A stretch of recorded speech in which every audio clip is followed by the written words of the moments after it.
നെയ്യാറ്റിൻകരയിൽ ഗോപൻ സ്വാമി എന്നറിയപ്പെടുന്ന ഗോപൻ എന്നയാളുടെ സമാധി കേസിൽ അടിമുടി ദുരൂഹത. മരിച്ച ഗോപൻ അതീവ ഗുരുതരാവസ്ഥയിൽ കിടപ്പിലായിരുന്നുവെന്നാണ് ബന്ധു പോലീസിന് മൊഴി നൽകിയിരുന്നത്. പോസ്റ്റർ കണ്ട് വീട്ടിലെത്തിയ അടുത്ത ബന്ധുവാണ് പോലീസിനോട് ഇക്കാര്യം പറഞ്ഞതും.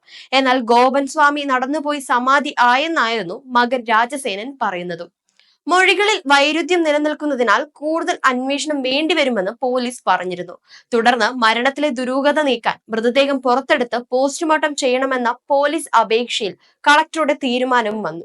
ഇതിനെ തുടർന്ന് ഇന്ന് രാവിലെയാണ് കല്ലറ പൊളിച്ചത്. കല്ലറയുടെ സ്ലാബ് മാറ്റി ഗോപൻ സ്വാമിയുടെ മൃതദേഹം കണ്ടെത്തി.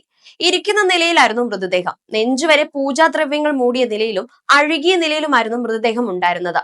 തിരുവനന്തപുരം മെഡിക്കൽ കോളേജിലേക്കാണ് പോസ്റ്റ്മോർട്ടത്തിനായി കൊണ്ടുപോയിരിക്കുന്നത്. മൃതദേഹത്തിന്റെ പോസ്റ്റ്മോർട്ടം 3 തലങ്ങളിൽ പരിശോധന നടത്തുമെന്ന് ഡോക്ടർമാർ.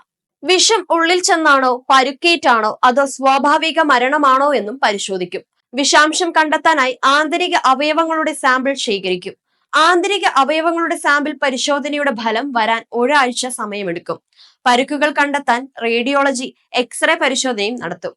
ഇതിന്റെ ഫലം ഇന്ന് തന്നെ ലഭിക്കും. 3ാമത്തെ പരിശോധന സ്വാഭാവിക മരണമാണോ എന്ന് സ്ഥിരീകരിക്കാനാണ്.